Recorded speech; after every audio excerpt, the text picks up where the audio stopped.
আসসালামু আলাইকুম সবাইকে। আজকে আমরা যে টপিকটা পড়বো সেটা হচ্ছে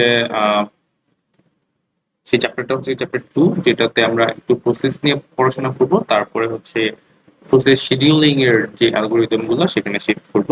তো প্রসেস নিয়ে আমাদের একটু ধারণা আছে হয়তো, কারণ আমরা ক্লাসে এর আগে বলে এসেছিলাম যে আসলে প্রসেস কি। এবং কোনো একটা প্রোগ্রাম যেটা আসলে যখন র্যামে লোড হয় তখন সেটাকে আমরা আসলে বলি প্রসেস। অর্থাৎ তার মানে কোন একটা প্রোগ্রাম যখন র্যামে লোড হয় তখন নিশ্চয়ই র্যামে কোনো একটা জায়গা অ্যালোকেট করে। সেই লেআউটটাও আমরা একটা generic or simplified version of layout আমরা দেখে আসছি, যে টেক্সট সেগমেন্ট থাকে, ডেটা সেগমেন্ট থাকে। এখানে কিপও দেখাচ্ছে, মাঝখানে অনেকগুলো গ্যাপ আছে এবং একটা স্টেক সেগমেন্ট আছে। তো এটা খুবই জেনেরিক এবং এর মাঝখানে আরো কমপ্লেক্স স্ট্রাকচার এর মধ্যে আছে। এটা জাস্ট একটা মোটামুটি আপনাদের আন্ডারস্ট্যান্ডিং দেওয়ার জন্য দেখানো হয়েছে যে প্রতিটা প্রসেসের জন্য মেমোরি লেআউট, মেমোরি যে র্যামে যে মেমোরিটা আসলে অ্যালোকেট হয় সেটা এই লেআউটটা মেনটেন করে হয়। এবং আমরা জানি যে টেক্সটের মধ্যে আমাদের কোডিং পার্ট গুলো থাকে, ডেটা সেকশনটার মধ্যে আমাদের থাকে গ্লোবাল ভ্যারিয়েবলস গুলা, স্ট্যাকের মধ্যে থাকে সাবরুটিন কলস গুলা, এবং এই টেক্সট সেকশনটার মধ্যে আসলে প্রোগ্রাম কাউন্টারটাও থাকে। প্রোগ্রাম কাউন্টারটা আসলে কি, সেটা আসলে নেক্সট ইনস্ট্রাকশনটা হোল্ড করে, যে আমার এই লাইন অফ কোডের পরে আমি নেক্সট কোন লাইন অফ কোডটাকে এক্সিকিউট করব, নেক্সট কোন ইনস্ট্রাকশনটাকে আমি এক্সিকিউট করব, সেই প্রোগ্রাম কাউন্টারটাও আসলে এই টেক্সট সেকশনটার মধ্যে থাকে। তো এই জিনিসটা আমরা এর আগেও ক্লাসে একবার বলে আসছি, মেমোরি লেআউটটা আমরা এর আগে দেখে আসছি। তো এই লেআউটটা মেইনটেইন আসলে করে যখন একটা প্রোগ্রাম মেমোরিতে তার জায়গাটা অ্যালোকেট করে দেয়। ঠিক আছে, এখন আমরা একটু এই স্লাইডটা একটু দেখবো যে একটা সিপিইউ এবং একটা কোরের ক্ষেত্রে আমরা যখন অনেকগুলো প্রোগ্রামকে এক্সিকিউট করি তখন কি হয়, সবগুলো প্রোগ্রাম আসলে র্যামে লোড হয়। র্যাম আসলে একটা ওএস আসলে আমাদের একটা অপরচুনিটি দেয়, একটা প্রায়োরিটি কিউ দেয়। সেই প্রায়োরিটি কিউ আসলে আপনার যে লোড করা প্রোগ্রামগুলা সেইটাকে হোল্ড করে। অর্থাৎ আমার তো একটা সিপিইউ একটা কোর, অর্থাৎ এটা হচ্ছে আমার এক্সিকিউশনের জায়গা, বাট আপনি 4টা প্রোগ্রামকে র্যামে লোড করছেন। ঠিক আছে, এইটা আসলে কি করবে, একটা প্রায়োরিটি মেইনটেইন করে ট্র্যাক রাখবে এই প্রসেসগুলার, যে নেক্সট কোন প্রসেসটা আমি সিপিইউতে এক্সিকিউশনের জন্য তাকে টাইম দিব। এই প্রায়োরিটিটা নানান ভাবে সেট হতে পারে, যে আগে আসছে সে আগে যাবে, এই প্রায়োরিটিও নিতে পারে। আবার এরকম হতে পারে যে কার রিমেইনিং টাইম খুব কম কিংবা কার রিমেইনিং টাইম খুব বেশি। রিমেইনিং টাইমটা বলতে আমি বুঝাচ্ছি, আমরা বলে আসছিলাম না যে আমরা যখন সুডো প্যারালেলিজমে যাব তখন কি হবে, একটা 10 মিনিটের গান কিংবা 10 মিনিটের গেম আমরা হচ্ছে কি সবাইকে 10 মিলি সেকেন্ড করে দিব। তো ওই যে দিতে দিতে লাস্টে আর কতক্ষণ বাকি আছে সেইটাও একটা ক্রাইটেরিয়া হতে পারে, যে যার খুব কম বাকি আছে তাকে তাড়াতাড়ি আরেকবার চান্স দিয়ে প্রোগ্রামটাকে শেষ করে দেয়। আবার এটা হতে পারে যারা আগে আসছে তারা আগে সিপিইউতে যাবে। আবার প্রায়োরিটির যেই কিউ যে মেনটেন করতেছে সেটার ক্রাইটেরিয়া এরকম হতে পারে, কোনো একটা প্রোগ্রামের মধ্যেই দিয়ে দেওয়া আছে যে এর প্রায়োরিটি সবচেয়ে হাই। সো এই টোটাল কাজটা আসলে করবে প্রসেস শিডিউলার নামে একটা মডিউল আছে। তো প্রসেস শিডিউলার, ওএস এর প্রসেস শিডিউলার মডিউলের মেইন কাজই হচ্ছে সে কোনো একটা অ্যালগরিদমকে ধরে এই প্রসেসগুলোকে মেইনটেইন করবে, যে কোন প্রসেস এখন সিপিইউতে যাবে। এই কাজটা কিংবা এই ডিসিশনটা নিচ্ছে কে, প্রসেস শিডিউলার। আশা করি প্রসেস শিডিউলারের কাজ আসলে কি সেটা বুঝতে পারছেন।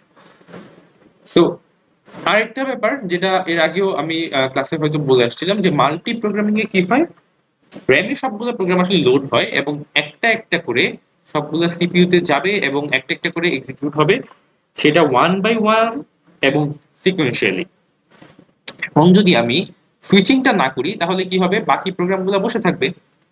বাট আমি যদি সুইচিং করি তাহলে কি হবে, সবাই কিছু পরিমাণ একটা টাইম পাবে। দেখেন সবাই কিছু পরিমাণ একটা টাইম পাচ্ছে, সুইচ করে পরের পরের প্রসেসে চলে যাচ্ছে। এ কে কিছু পরিমাণ একটা টাইম দিছি, তারপর আমি সুইচ করে বি কে কিছু টাইম দিছি, সি কে কিছু টাইম দিছি, ডি কে কিছু টাইম দিছি, আবার সুইচ করে আবার এ কে কিছু টাইম দিছি।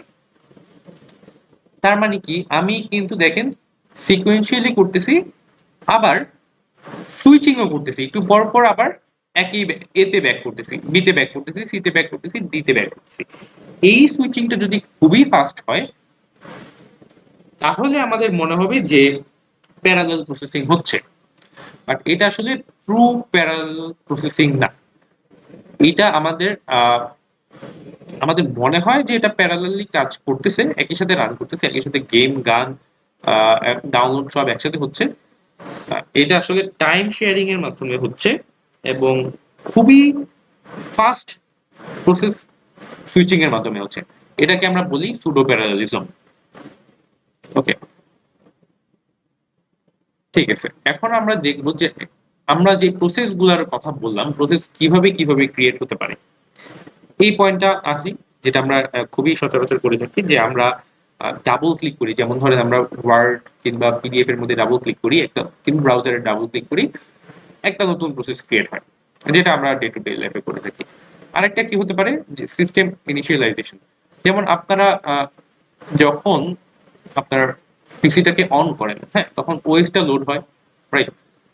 সাথে সাথে কিন্তু স্টার্টআপে কিছু প্রোগ্রামও দিয়ে দেওয়া থাকে, যে যেমন ধরেন আপনারা মনে হয় দেখছেন যে অব্র কিবোর্ডটা হচ্ছে গিয়ে পিসি অন করার সাথে সাথে অন হয়ে যায়, এটা চাইলে অফ করে ফেলা যায়।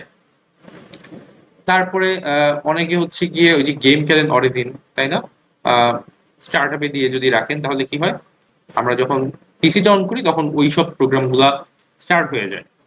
সো এইভাবেও একটা প্রসেসকে ক্রিয়েট করা যেতে পারে।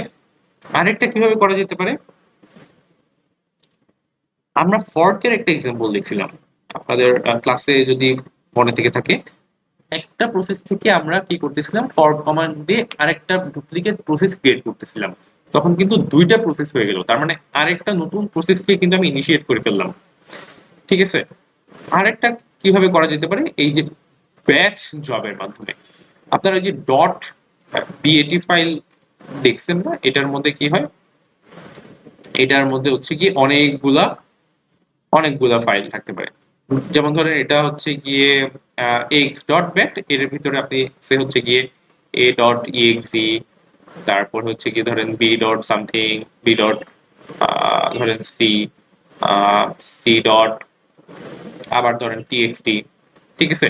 তাহলে কি হবে, আপনি যদি এই এক্স ডট বিএটি কে এক্সিকিউট করেন, এই এতগুলা প্রসেস আসলে একসাথে ক্রিয়েট হয়ে যাবে। এটার একটা এক্সাম্পল আপনাদের যদি দেই রিয়েল লাইফের, যেমন ধরেন ব্যাংকের ক্ষেত্রে কি হয়, একটা ব্যাংকের একটা ব্রাঞ্চে টোটাল কি পরিমাণ ডিপোজিট ওই দিন হলো, কি পরিমাণ ইন্টারেস্ট ওই দিন জেনারেট হলো, এবং টোটাল ট্রানজেকশন কত হলো, এই যে এতগুলো অ্যাক্টিভিটি, আরো অনেক অ্যাক্টিভিটি থাকতে পারে, এই প্রতিটা অ্যাক্টিভিটিকে যদি আমি একটা করে প্রোগ্রাম বানাই দিই, যে এই ব্রাঞ্চের টোটাল ডিপোজিটেড অ্যামাউন্ট আজকের দিনের জন্য কত, এটা ক্যালকুলেট হয়ে যাবে, এটা একটা প্রোগ্রাম। টোটাল ইন্টারেস্ট আজকের দিনের জন্য কত জেনারেট হচ্ছে, সেটা একটা প্রোগ্রাম। তারপর হচ্ছে এরকম একটা ব্যাংকের নানানগুলো কাজকে একটা করে প্রোগ্রাম যদি বানায় দেই, এবং এই প্রোগ্রামগুলো কি আমার ব্যাংকে সকাল ৯টা ১০টা ১১টা কিংবা দুপুর ১টা বাজে এক্সিকিউট করার কোনো দরকার আছে?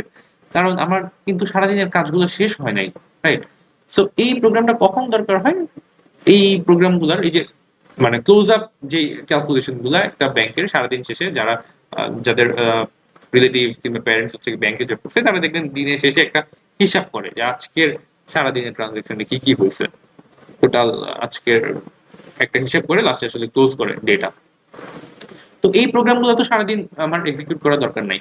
তো এই প্রোগ্রামগুলোকে আমি একটা ব্যাচ ফাইলের মধ্যে এনে সেটাকে আমি টাইমার দিয়ে রাখলাম যে ৫টা বাজে সব একসাথে এক্সিকিউট করবে, তার মানে ৫টা বাজে আমি এই ব্যাচ ফাইলটা অটোমেটিক এক্সিকিউট হবে এবং আমার যত ক্যালকুলেশন আছে আজকের দিনে সবগুলো আমি একসাথে পেয়ে যাব। তো ব্যাংকের এই এক্সাম্পলটা এই ব্যাচ এক্সিকিউশনের ব্যাপারটা থাকে। তার মানে কি হলো, একটা ফাইল এক্সিকিউট করার মাধ্যমে আপনি অনেকগুলা প্রসেসকে কিন্তু একসাথে ইনিশিয়েট কিংবা একসাথে ক্রিয়েট করে ফেলতে পারতেছেন। ঠিক আছে, ওকে, আমরা একটু প্রসেস ক্রিয়েশন যেহেতু দেখলাম, এবার টার্মিনেশন দেখি। আচ্ছা, নর্মাল এক্সিট এবং সেটা ভলেন্টারি বলতেছে। ধরেন আপনি একটা কোনো প্রসেসকে রান এক্সিকিউশন স্টেটে নিয়ে আসছেন, অর্থাৎ প্রোগ্রামটাতে আপনার কাজ করতেছে সিপিইউতে এবং সে তার কাজ শেষ করে ফেলছে, তখন কি আর সিপিইউতে বসে থাকবে? সে আসলে তখন প্রোগ্রামটা এক্সিকিউট, যে এক্সিট একটা স্টেট আছে সেই স্টেটে চলে যাবে। তার মানে দেখেন এটা কিন্তু ভলেন্টারিলি কাজটা শেষ হয়েছে দেখে প্রোগ্রামটা শেষ হয়ে গেছে কিংবা প্রসেসটা টার্মিনেটেড হয়েছে। দ্বিতীয় আরেকটা কি, এরর এক্সিট। এটা কিরকম হতে পারে? ধরেন আপনার কোডের মধ্যে কোনো একটা এরর ছিল,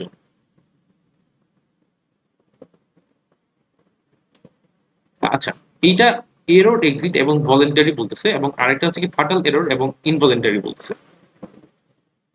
এরর এক্সিটের একটা এক্সাম্পল আমরা যদি বানাই তাহলে সিডি, ধরেন আপনি সিডি রাইট করতে যাচ্ছেন, তাহলে আপনার প্রথম কাজটা কি হবে?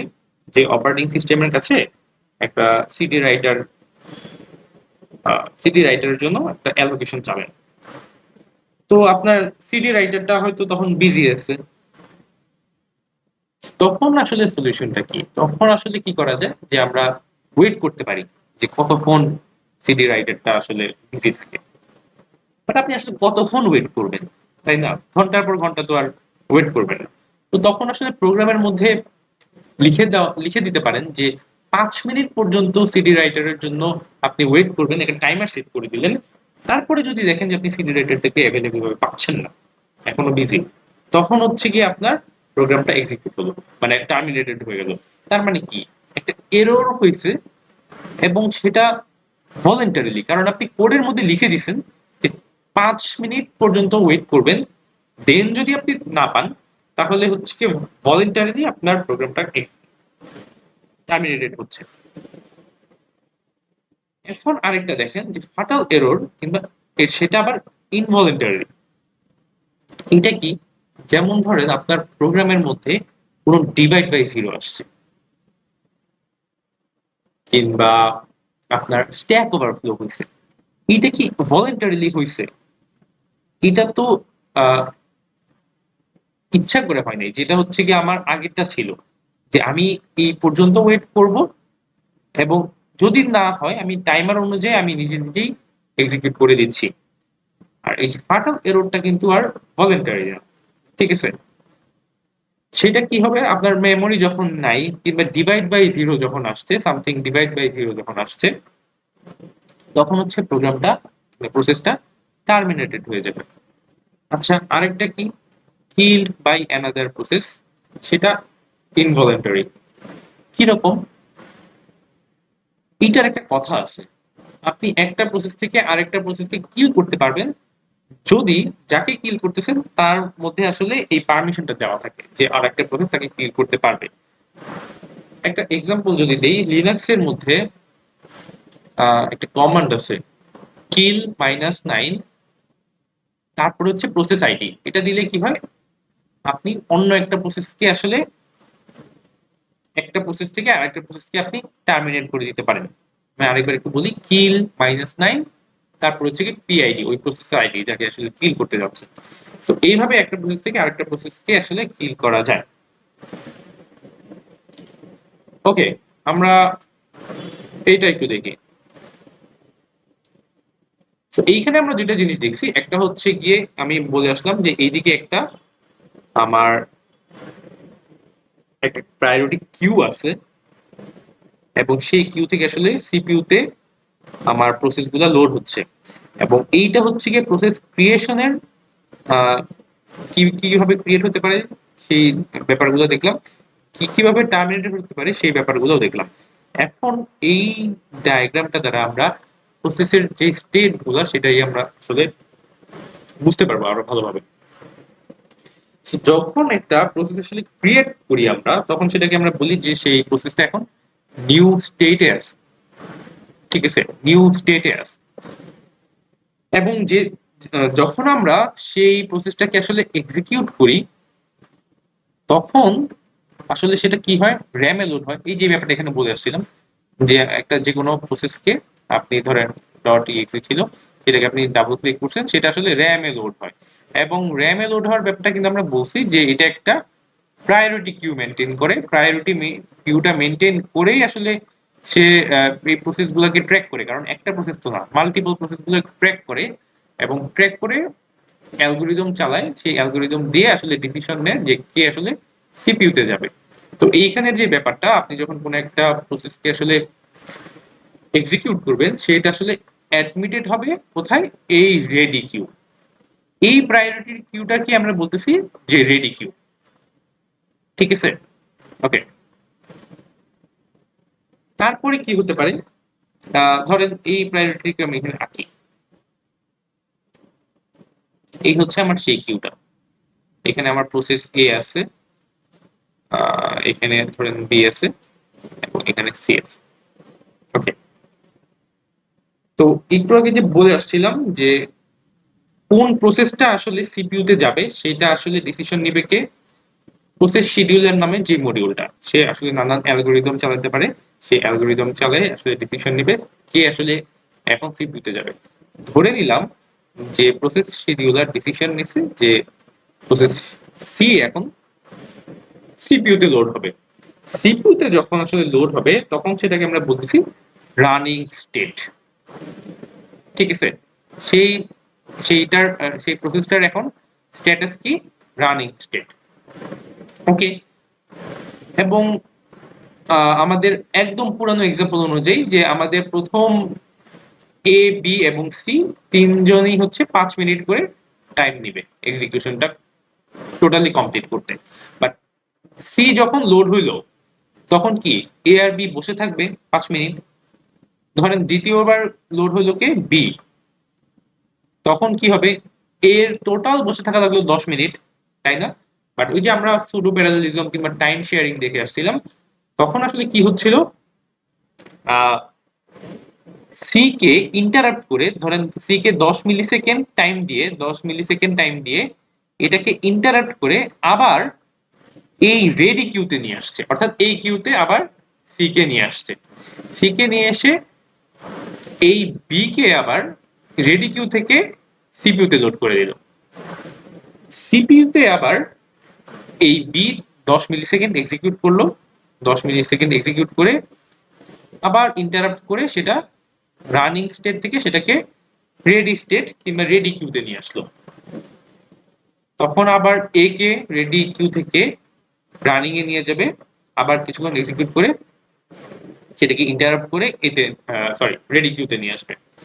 এই কাজটা আসলে করে কে, ডিসপ্যাচার। এটা আরেকটা শিডিউল মডিউল। ওকে, এখন আমরা আরো কয়েকটা জিনিস দেখি। ধরেন এই 10 মিলিসেকেন্ড 10 মিলিসেকেন্ড করতে করতে সি যে প্রসেসটা ছিল সে তার 5 মিনিট যে কাজ করার কথা সেটাকে ডান করে ফেলছে, তখন সে আসলে এই টার্মিনেটেড স্টেজে চলে যাবে। সেটাই কিন্তু আসলে এই যে এই জিনিসটা, এই যে নরমাল এক্সিট, যেটা যে কাজ করা শেষ ভলান্টারিলি সে আসলে এক্সিট করে ফেলবে। তারপরে হচ্ছে কি এই যে এই ব্যাপারটা যে ইনিশিয়েট করার যে ব্যাপারটা 1 2 3 4, এই চারটাই কিন্তু আসলে কি আমার এই নিউ থেকে রেডিতে আসার যে প্রসেসটা, ঠিক আছে? আমি আবার একটু ক্লিয়ার করি। এই যে প্রসেস ক্রিয়েশন যেই চারটা পয়েন্ট পড়লাম, সেই চারটা পয়েন্ট আসলে কি হচ্ছে, এই যে এই চারটা পয়েন্ট প্রসেস এইভাবে ক্রিয়েট হতে পারে, এই চারটা পয়েন্ট, এই চারটা পয়েন্ট আসলে কি নিউ থেকে এই রেডি কিউতে আসা, ঠিক আছে? এবং টার্মিনেশনের যে ব্যাপার চারটা পড়লাম, এই চারটা চার কিভাবে টার্মিনেট হতে পারে, এই চার ভাবে আসলে টার্মিনেট হতে পারে। ওকে, আরেকটা কি ব্যাপার পড়লাম যে এই রানিং থেকে রেডিতে আসে এবং রেডি থেকে বারবার রানিং এ শিফট হয়। এই কাজটা করে হচ্ছে গিয়ে শিডিউলার ডিসপ্যাচ। ওকে, আমরা আরেকটা পয়েন্ট দেখি। চিন্তা করেন যে এই দিকের যে তিনটা প্রসেস ছিল, কথার কথা এ বি এবং সি, ধরেন এখন সি রানিং স্টেটের মধ্যে আছে এবং সরি বি রানিং এর মধ্যে আছে এবং বি এর কাজ হচ্ছে এক্স এবং ওয়াই কে যোগ করা। এটা একটা প্রোগ্রাম, ঠিক আছে? যে বি নামে যেই প্রসেসটা আছে সেটার ভিতরে কোড লেখা আছে যে তুমি ইউজার ইনপুট নাও এবং এক্স ওয়াই কে যোগ করো। এখন ইউজার ইনপুট যখন নিবে তখন ইউজার যদি ধরেন আপনি প্রোগ্রাম লিখছেন, এখন আপনি এক্স আর ওয়াই এর ইনপুট দিচ্ছেন না, তাহলে সিপিইউটা বি প্রসেসকে নিয়ে বসে থাকবে, তাই না? এই কাজটা হবে না। তখন কি হবে, এ এবং সি এ এবং সি দুজনেই ওয়েটিং এ মানে রেডি অবস্থায় অনেকক্ষণ যাবত বসে থাকবে, তাই না? কারণ আপনি বি রানিং হচ্ছে এবং বি ইউজার ইনপুট চাচ্ছে এবং ইউজার ইনপুট দিচ্ছে না, তার মানে কি ওয়েটিং স্টেটের মধ্যে পড়ে আছে। তখন আসলে কি হবে যে একটা নির্দিষ্ট টাইম পরে সে এটা আসলে ওয়েটিং স্টেটে পাঠিয়ে দিবে যে তুমি ইউজার ইনপুট দিতে থাকো, আমি আমার সিপিইউটাকে ফ্রি করে দিলাম, এই টাইমের মধ্যে আমি এ সি কে এক্সিকিউট করি এবং বারবার সুইচ করি এবং কাজ করতে থাকি। না হলে তো সিপিইউ বিজি হয়ে থাকবে সেই বি কে নিয়ে, বি ইউজার ইনপুট চাচ্ছে এবং ইউজার সেই ইনপুট দিচ্ছে না। যখন ইউজার ইনপুট দিবে তখন সে এখান থেকে ডিরেক্ট রানিং এ যাবে না, সে এখান থেকে কোথায় যাবে, আবার সেই রেডি কিউতে যাবে, এই যে রেডি কিউতে আসবে। এখন সেই রেডি কিউ থেকে সে আবার কোথায় যাবে, রানিং এ যাবে। সেই ডিসিশনটা কিন্তু এরকম না যে আমি মাত্র রেডি কিউতে আসছি, একটু আগে আমি রানিং এ ছিলাম, আমি তো ইউজার ইনপুট পেয়ে গেছি, সাথে সাথে আমি রানিং এ চলে যাই। ব্যাপারটা ওইভাবে না, ওই ডিসিশনটা টোটালি নিবে হচ্ছে গিয়ে শিডিউলার, প্রসেস শিডিউলার। এই নামে একটা মডিউল কিন্তু একটু আগে আমরা বলে আসছিলাম যে এই যে এই কিউ থেকে কে আসলে সিপিইউতে যাবে এই ডিসিশন নিবে কে, প্রসেস শিডিউলার। সো রেডি কিউতে যদি একবার আসে, যেমন ধরেন আমাদের বি প্রোগ্রামটা ছিল এক্স প্লাস ওয়াই, সেটা ইনপুট নেওয়ার জন্য ওয়েটিং এ ছিল, এটা একটা কিউ, ওয়েটিংও একটা কিউ। সেই ওয়েটিং কিউ থেকে যখন ইনপুটটা পাইছে সে ডিরেক্ট রানিং এ যাবে না, সে আসলে রেডি কিউতে যাবে এবং রেডি কিউতে যে আর আর 10টা প্রসেসের মধ্যে সে থাকবে এবং প্রসেস শিডিউলার যদি যেই ডিসিশন নিবে যে কাকে পাঠাবে সেই অনুযায়ী সে তখন আবার রানিং এ পাঠাবে। তখন হচ্ছে গিয়ে এক্স আর ওয়াই কে যে ইনপুটটা আপনি দিছিলেন একটু আগে, ধরেন 5 ইনপুট দিছিলেন, সেটাকে যোগ করবে। ঠিক আছে? এইভাবে হচ্ছে গিয়ে আসলে প্রসেস গুলা কাজ করে। এবং আপনি আরেকটা জিনিস দেখেন যে কিছু কিছু পাথ আসলে ওয়ান ওয়ে, যেমন রানিং থেকে যদি ওয়েটিং এ যায়, ওয়েটিং থেকে ডিরেক্ট রানিং এ আসতে পারবে না, তাকে রেডি হয়েই আসতে হবে। রানিং থেকে যদি একবার টার্মিনেটেড হয়ে যায় সেখান থেকে আর এখানে আসতে পারবে না। সেটা ফাটাল এররও হইতে পারে, কিংবা আপনি ফোর্সফুলি আর একটা প্রসেস দ্বারা ক্লোজও করে দিতে পারেন। তখন যদি ওই প্রসেসটাকে আবার আপনি শুরু করতে চান, তখন আবার নিউ থেকে শুরু করতে হবে, আবার জিরো থেকে শুরু করতে হবে। সো এই যা আমি বললাম এগুলারই হচ্ছে বর্ণনা এখানে দেওয়া আছে। আশা করি এই ডায়াগ্রামটা বুঝে গেছে, এটা একটু ইম্পর্টেন্ট ডায়াগ্রাম। এই টোটাল প্রসেসটার যে ব্যাখ্যা, এটা যদি আমাদের এক্সামে আসে তখন নিজের মতো করে বুঝাই লিখতে হবে যে নিউ থেকে কিভাবে রেডিতে আসে এবং রেডি আসলে কি একটা কিউ, এবং সেখান থেকে আসলে শিডিউলার ডিসপ্যাচ আসলে তাকে সিপিইউতে লোড করে, কিংবা যেটাকে আমরা প্রসেস শিডিউলারও বলতেছি, সেটা আসলে সিপিইউতে লোড করে এবং বারবার ইন্টারাপ্ট করে তাকে রেডিতে নিয়ে যাচ্ছে। কারণ ওই যে টাইম শেয়ারিং এর যে ব্যাপারটা, সবাইকে একটা নির্দিষ্ট পরিমাণ টাইম ফ্রেম দিবে যাতে সুডো প্যারালেলিজম অ্যাচিভ হয়।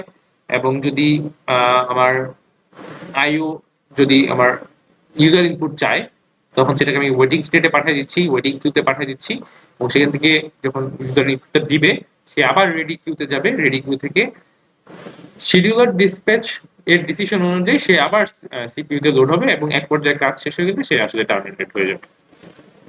ওকে, এখন আরো কয়েকটা কথা এখানে আছে, সেটা হচ্ছে কয়েকটা ইম্পর্টেন্ট টার্ম বলবো, সেই টার্মটা আসলে আমাদের এই ওএস কোর্সের মধ্যে আরো কয়েকবার লাগবে। এই ব্যাপারটা একটু খেয়াল করেন, রেডি থেকে রানিং, রানিং থেকে আবার রেডি। তার মানে কি, এখানে যে তিনটা প্রসেস ছিল এ বি সি, এ কিছুক্ষণ রানিং ছিল, বি কিছুক্ষণ রানিং থাকবে, সি কিছুক্ষণ রানিং থাকবে, এভাবেই তো চলবে তাই না? প্রথমে এ তিনটা রেডিতে আছে, ধরেন এ আসছে রানিং এ 10 মিলি সেকেন্ড চলার পরে সে আবার রেডিতে আসবে। এখন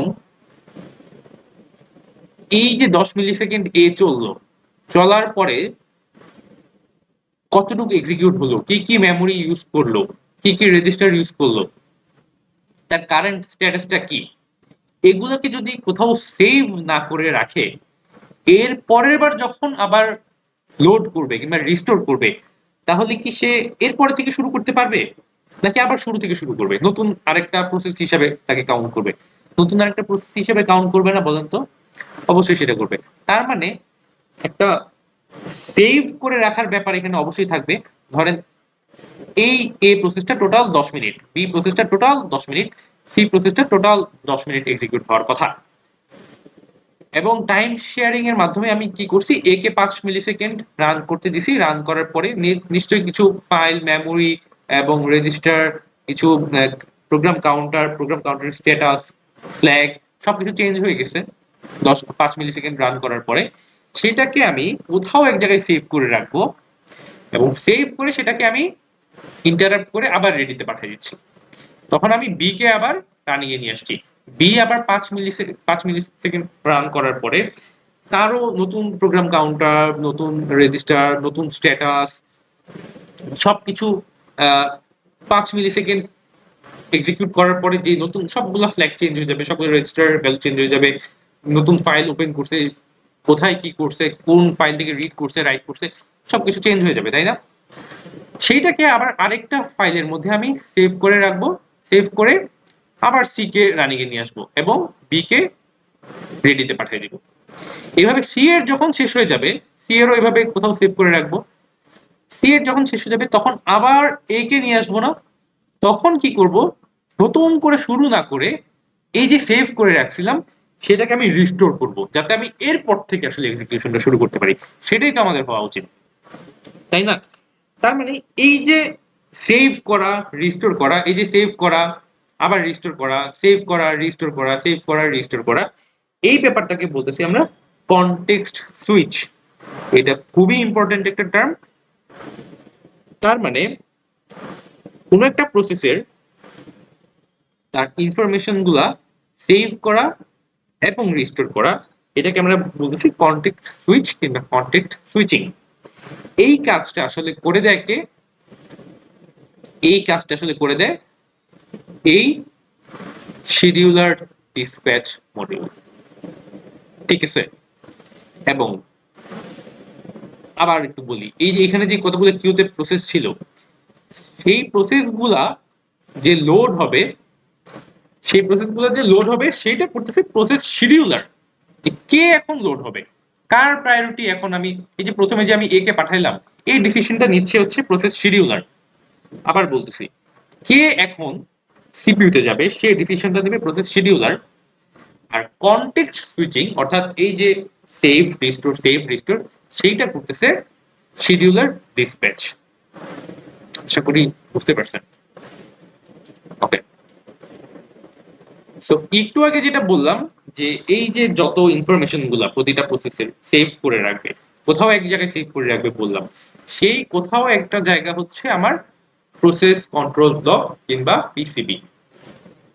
এইটা একটা জেনেরিক কিংবা খুবই শর্ট ভার্সন অফ পিসিবি, যেটা একটা আসলে পিসিবি আসলে একটা ডেটা স্ট্রাকচার, যেখানে আসলে প্রসেসের স্টেট, প্রসেসের number, counter, register, memory limit, কি কি ফাইল ওপেন করে রাখছে, ডট ডট ডট আরো অনেক ইনফরমেশন ওই প্রসেসটা সম্পর্কে সেভ হয়ে থাকে।